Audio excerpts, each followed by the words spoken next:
இன்னும் நன்மை ஏதும் என்னிலும் நம்மிலும் இல்லாத போதும் தாயின் கருவில் நாம் உற்பவிக்கும் முன்னும் நம்மை அனாதையாய் தெரிந்து கொண்ட பிதாவாகிய தேவனுக்கும் ஏற்ற வேளையில் இந்த பூமிக்கு மனிதனாக வந்து நம்முடைய பாவங்களுக்காக தம்மை பலியாக கொடுத்து நம்மை மீட்ட நமது கர்த்தராகிய இயேசு கிறிஸ்துவுக்கும் இவ்மகா ரட்சிப்பை நாம் சுதந்திரித்துக் கொள்ளும்படியான விசுவாசத்தை நமக்கு உட்பொடுத்தின நமது பரிசுத்த ஆவியானவருக்கும் துதியும் மகிமையும் என்றும் சதா காலங்களிலும் உண்டாவதாக. நம்முடைய ஆராதனை சிந்தனைக்கு உதவியாக யோவான் 8ஆம் அதிகாரம் 1 முதல் 11ஆம் வசனங்கள்.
கர்த்தர் தாமே இந்த வசனங்களை நமக்கு ஆசீர்வதித்து தருவாராக. சென்ற அதிகாரத்தை நீங்கள் படித்து பார்த்தால் அங்கே இயேசு கிறிஸ்துவை பலவந்தமாக பிடித்து கொண்டு போகும்படியாக அவருடைய ஊழியத்தை தடை செய்யும்படியாக பரிசேயர்களும் சதுசேயர்களும் ஆட்களை அனுப்புகிறதை பார்க்க முடியும். ஆனால் அங்கே இயேசு கிறிஸ்து ஞானமாய் பேசி அங்கே அவரை பிடித்து கொண்டு போக முடியாதபடியாக அவர் பேசி அவர்களை அனுப்புவதை நாம் பார்க்க முடியும். இந்த அதிகாரத்தில் பரிசேயர்களும் சதுசேயர்களும் கர்த்தராகிய இயேசு கிறிஸ்துவின் ஊழியத்தை தடை செய்யும்படியாகவும் அவர் மேல் குற்றம் சாட்டும்படியாகவும் மிகவும் தந்திரமாக ஒரு வேலையை அவர்கள் செய்கிறதை நாம் பார்க்க முடியும். இங்கே வேதபாரகரும் பரிசேயரும் ஒரு காரியத்தை இயேசுவின் முன்பாக கொண்டு வருகிறார்கள். இது சிக்கலான பிரச்சனை இல்லை.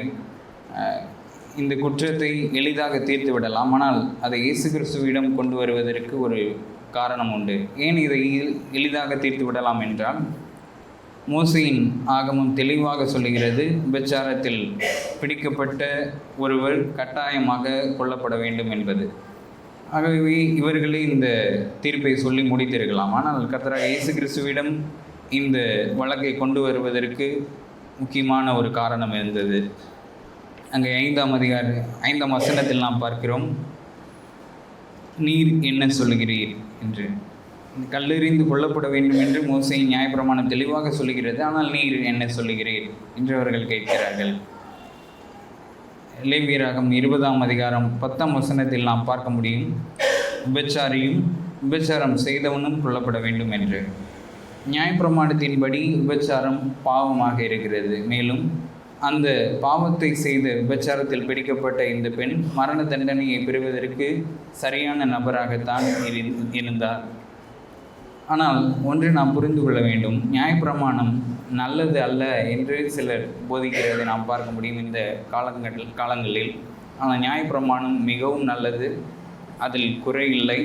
நியாயப்பிரமாணத்தை கீழ்த்தரமாக பார்ப்பது கிறிஸ்துவ போதனை அல்ல. ரோமர் 7ஆம் அதிகாரத்தில் 12ஆம் வசனத்தில் பவுல் இப்படியாக சொல்கிறார், நியாயப்பிரமாணம் நல்லது என்று. ரோமர் 7:12.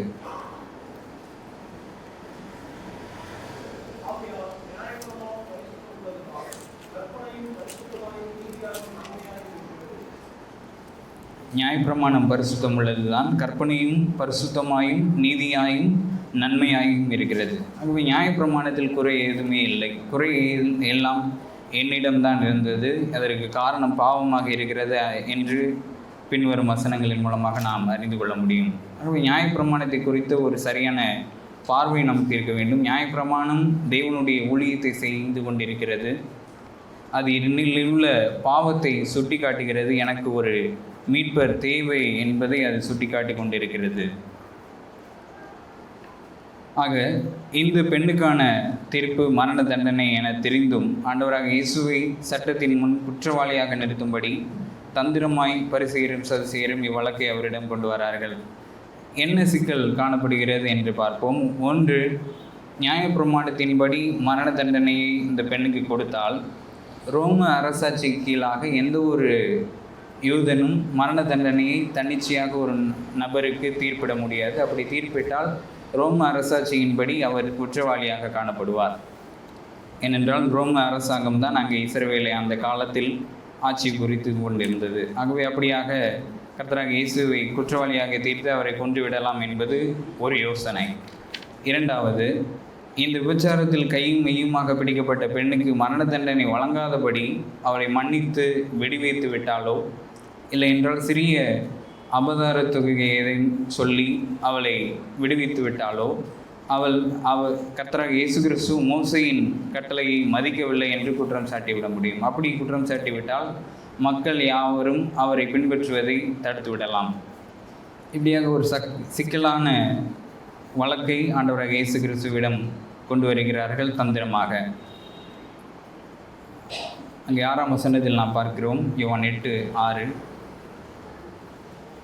இயேசு குனிந்து விரலினால் தரையில் எழுதினார். இயேசு கிறிஸ்து இங்கே ஒரு காரியத்தை செய்கிறார்.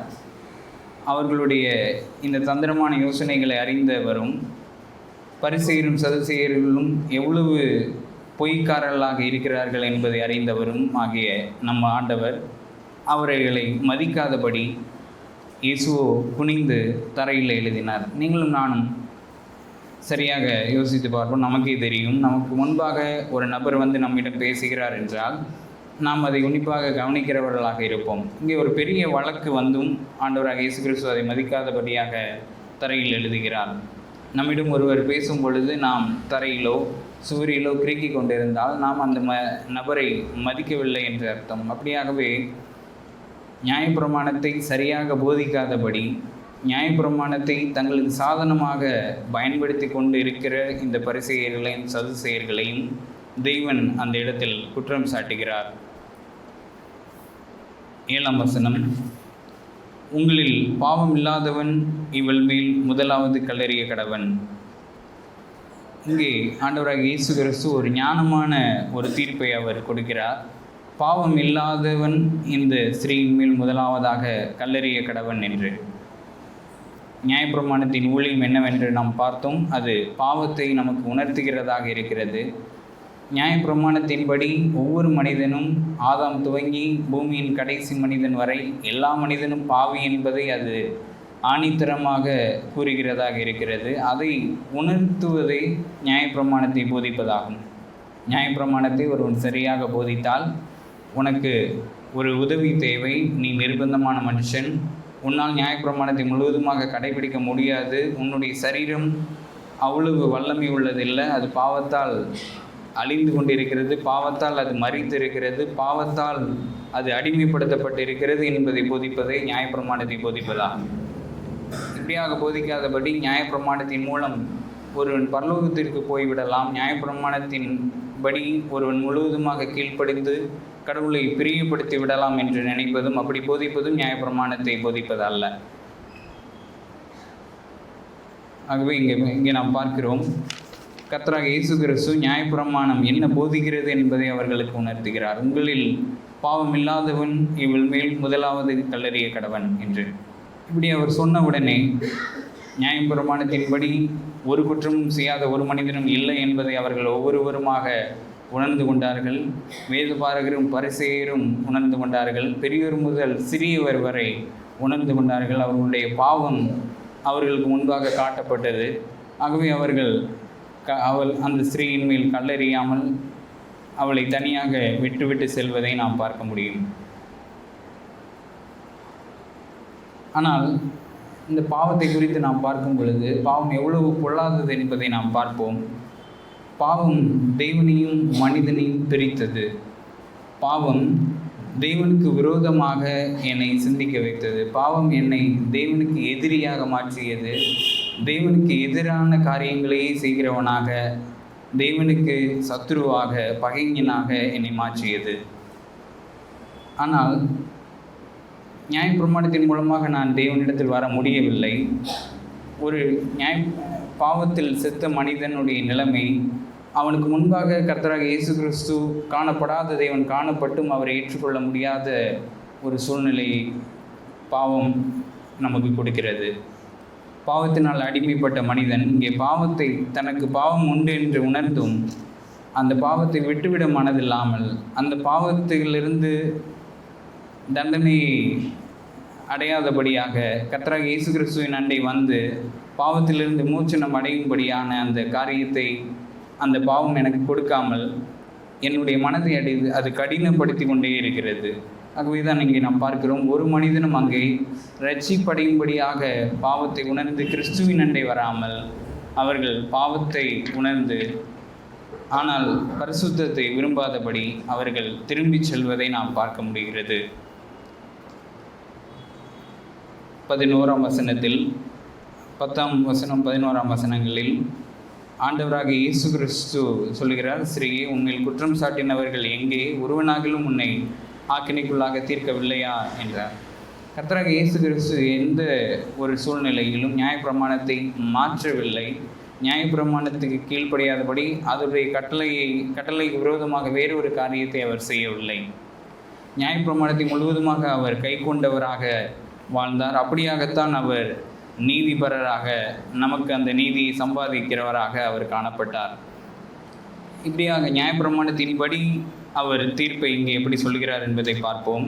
நியாயப்பிரமாணத்தின்படி குற்றம் சுமத்துகிறவன் தான் முதலாவதாக கையை நீட்டி கல்லெறிய வேண்டும், அந்த மரண தண்டனையை வழங்க வேண்டும். அப்படியாக கையும் மெய்யுமாக இந்த ஸ்திரீயை பிடித்த எந்த ஒரு மனுஷனும் அந்த இடத்தில் இல்லை. அவர்கள் திரும்பி சென்று விட்டார்கள். மாத்திரமல்ல, ஒரு மரண தண்டனையை வழங்க வேண்டும் என்றாலோ, ஒரு தீர்ப்பை வழங்க வேண்டும் என்றாலோ 2-3 சாட்சிகள் அவசியம் என்பதை நாம் நியாயப்பிரமாணத்தின் மூலம் அறிகிறோம். அப்படியும் இந்த இடத்தில் 2 அல்லது 3 தீர்ப்புகள், சாட்சிகள் இல்லை. அப்படியாக காணப்பட்டதினால் கர்த்தராக இயேசு கிறிஸ்து இங்கே அந்த பெண்ணை மன்னித்து விடுகிறார். கர்த்தராக இயேசு கிறிஸ்து இந்த பெண்ணுக்கு தண்டனை வழங்குவதும் சரியான தீர்ப்பாகத்தான் இருக்கும். நியாயப்பிரமாணத்தின்படி அது சரியான ஒன்று. ஆனால் இங்கே சரியான சாட்சிகள் அங்கே இல்லாதபடியாலும் கர்த்தராக இயேசு கிறிஸ்துவின் கிருபை அந்த பெண்ணின் மேல் காணப்பட்டபடியினாலும் அந்த பெண்ணுக்கு அவர் மகா பெரிய மன்னிப்பை அவர் அருளுகிறார். இவ்வளோ பெரிதான மன்னிப்பை தான் நாமும் பெற்றிருக்கிறோம். 11ஆம் வசனம், நானும் உன்னை ஆக்கினைக்குள்ளாக தீர்க்கிறதில்லை. இது ஆண்டவராக இயேசு கிறிஸ்துவின் கிருபை பொருந்திய வார்த்தையாக இருக்கிறது. ஆச்சரியமான கிருபையாக இருக்கிறது, அற்புதமான கிருபையாக இருக்கிறது. இவ்வளோ பெரிதான கிருபை தான் என்னிலும் நம்மிலும் என்று நாம் ஊற்றப்பட்டு இருக்கிறது. ஆகவே தான் நாம் இங்கே கர்த்தராக இயேசு கிறிஸ்துவை ஆராதிக்கும்படியாக இங்கே நாம் கூடியிருக்கிறோம். தேவனிடம் இவ்வளோ பெரிதான ஒரு ரட்சிப்பை பெற்ற நாம், இவ்வளோ பெரிதான மீட்பை, மன்னிப்பை பெற்ற நாம் தேவனுக்கு செய்யும் ஒரே கைமாறு அவருக்கு பிரியமாக பரிசுத்தமாக வாழ்வதே. ஆகவே தான் 12ஆம் வசனத்தில் நாம் பார்க்கிறோம், 11ஆம் வசனத்தின் இறுதி, நீ போ, இனி பாவம் செய்யாதே என்றார். ஆகவே ஒரு மனிதனாக ரட்சிப்பை பெற்ற ஒவ்வொருவரும் மன்னிப்பை பெற்று அப்படியாக போய்விடுவதல்ல, அவர்கள் மனம் திரும்புகிறார்கள். மனம் திரும்பி பின்பதாக கர்த்தருக்கு பிரியமாக வாழுகிறவர்களாக அவர்கள் காணப்படுகிறார்கள். இதைத்தான் நாம் எபேசியர் 2ஆம் அதிகாரம் 8-9 வசனங்கள் முடித்து 10ஆம் வசனத்தில் நாம் பார்க்க முடியும். அவருக்கு பிரியமாக கனி கொடுத்து வாழ்வதைத்தான் அவர் விரும்புகிறார். அப்படியாக வாழ்வதற்காகவே நம்மை அவர் ரட்சிக்கிறார் என்று நாம் பார்க்க முடியும்.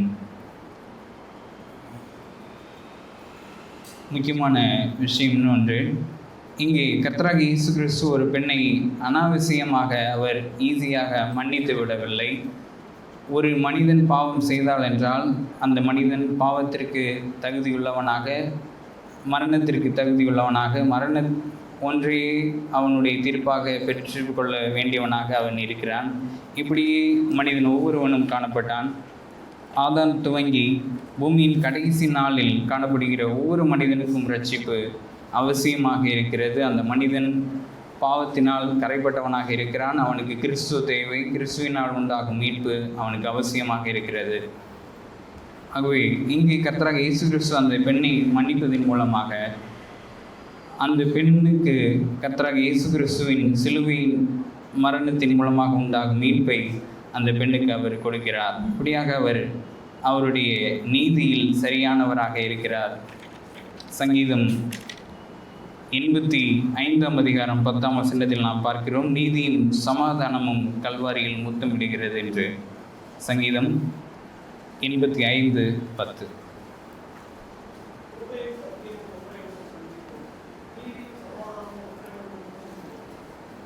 ஆகவே நீதியும் சமாதானமும் ஒன்றையொன்று முத்தமிட்டது. இந்த நிகழ்வு நடந்த ஒரு இடம்தான் கல்வாரி சிலுவை. அங்கே ஒவ்வொரு மனிதனும், பாவத்தினால் கரைப்பட்ட ஒவ்வொரு மனிதனுக்கும் மேலாக இருந்த தேவனுடைய கோபம் அங்கே தணிக்கப்பட்டது. என்னிலும் நம்மிலும் இருந்த தேவனுடைய கோபம் கர்த்தராகிய இயேசு கிறிஸ்துவின் மீதாக ஊற்றப்பட்டது. கர்த்தராகிய இயேசு கிறிஸ்து நியாயப்பிரமாணத்தின்படி ஒரு குற்றமும் செய்யாதவராக பூரணமாக பரிசுத்தமாக வாழ்ந்தார். அவருடைய நீதி என்னிலும் நம்மிலும் ஒவ்வொருவர் மீதும் ஊற்றப்பட்டது. இப்படியாக நம்முடைய பாவம் அவரிடத்திற்கு சென்று, அவருடைய நீதி என்னிடத்திற்கு சென்று, இப்படியாக நாம் மீட்பை பெற்று இருக்கிறோம். இதைத்தான் 2 கொரிந்தியர் 5ஆம் அதிகாரம் 21ஆம் வசனத்தில் நாம் வாசிக்கிறோம். 2 கொரிந்தியர் 5ஆம் அதிகாரம் 21ஆம் வசனம், நாம் அவருக்குள் தேவனுடைய நீதியாகும்படிக்கு பாவம் அறியாத அவரை நமக்காக பாவமாக்கினார். நியாயப்பிரமாணத்தினால் செய்ய முடியாத ஒரு காரியத்தை கர்த்தராகிய இயேசு கிறிஸ்து தம்முடைய சரீரத்தில் செய்தார். நியாயப்பிரமாணத்தின்படி ஒரு பாவமும் செய்யாதவனாக நான் வாழ்ந்தால் என்னால் பரலோகத்திற்கு சென்று விட முடியும். ஆனால் என்னுடைய சரீரம் அவ்வளவு வல்லமை உள்ளதல்ல, அது பாவத்தால் கரைப்படுத்தப்பட்டிருக்கிறது. ரோமர் 8ஆம் அதிகாரம் 3ஆம் வசனத்தில் அப்போஸ்தலனாகிய பவுலுடைய வார்த்தைகள் நாம் தெளிவாக பார்க்கிறோம், நம்முடைய மாம்சம் எப்படிப்பட்டதாக இருக்கிறது என்று. ரோமர் 8:3. அது எப்படி எனில், மாம்சத்தினாலே பலவீனமாக இருந்த நியாயப்பிரமாணம் செய்யக்கூடாததை தேவனை செய்யும்படிக்கு தம்முடைய குமாரனை பாவ மாம்சத்தின் சாயலாகவும் பாவத்தை போக்கும் பலியாகவும் அனுப்பி மாம்சத்திலே பாவத்தை ஆக்கினைக்குள்ளாக தீர்த்தார். இப்படியாக மாம்சத்தில் பாவத்தை ஆக்கினைக்குள்ளாக தீர்க்கும் வல்லமை எந்த ஒரு மனிதனுக்கும் இல்லை. அவன் பழைய ஏற்பாட்டில் வாழ்ந்தவனாக இருக்கட்டும், புதிய ஏற்பாட்டு காலத்தில் வாழ்ந்தவனாக இருக்கட்டும், நியாயப்பிரமாணத்தின் முன்பதாக அவனுடைய சரீரம் பாவத்தினால் கரைப்படுத்தப்பட்டதுமாக, பரிசுத்தம் இல்லாததுமாக, பரிசுத்தத்தை விரும்பாததுமாக, பரிசுத்தத்தை முழுவதுமாக செய்ய முடியாததுமாக காணப்பட்டது. ஒருவன் பரிசுத்தமாக வாழ்ந்து பரலோகத்திற்கு சென்றுவிட வேண்டுமென்றால் ஒரே ஒரு காரியம், அவனுடைய பிறப்பு முதல் அவனுடைய இறப்பு வரை ஒரு நொடி கூட அவன் பாவம் செய்யாதவனாக காணப்பட வேண்டும். அப்படியாக சாதிக்க ஒரு மனிதனால் முடியாது. ஆகவே தான் இங்கே நாம் பார்க்கிறோம், மாம்சத்தினாலே பலவீனமாக இருந்த நியாயப்பிரமாணம் செய்யக்கூடாததை தேவனை செய்யும்படிக்கு தேவனே பாவ மாம்சத்தின் சாயலாக கர்த்தராகிய இயேசு கிறிஸ்துவாக வெளிப்பட்டார் என்று. இப்படியாக இவ்வளோ பெரிதான ஒரு ரட்சிப்பை நாம் பெற்றிருக்கிறோம். நமக்கு பதிலாக தேவன் அந்த தண்டனையை தம் மீது ஏற்றுக்கொண்டார். நமக்கு பதிலாக அவர் தண்டனை ஏற்றுக்கொண்டு அவருடைய சரீரத்தில் இந்த பூமிக்கு வந்து நீதியை சம்பாதித்து அதை என் மீதும் நம் மீதுமாக ஊற்றி இப்படியாக நம்மை நீதிமான்களாக, தேவனுடைய பிள்ளைகளாக நம்மை மாற்றி இருக்கிறார். இவ்வளோ பெரிதான மீட்பை சம்பாதித்து கொடுத்த தேவனுக்கு நாம் இன்னிலடங்காத நன்மைகளை செலுத்துவோம், துதிகளை செலுத்துவோம். கர்த்தராகிய இயேசு கிறிஸ்துவின் நாம் ஒன்றை மகிமைப்படுவதாக. நம்முடைய பாடல் புஸ்தகத்தில் 457ஆம் பாடலில் உள்ள 2ஆம் கவி, 457 2ஆம் கவி. என்னை சுத்திகரிக்க இயேசுவின் இரத்தம் தானே, மன்னிப்பை நான் பெற்றிட இயேசுவின் இரத்தம் தானே, மெய்யாம் ஜீவ நதி பாவம் போக்கும் நதி, வேறே நதியை அறியே தந்தார்.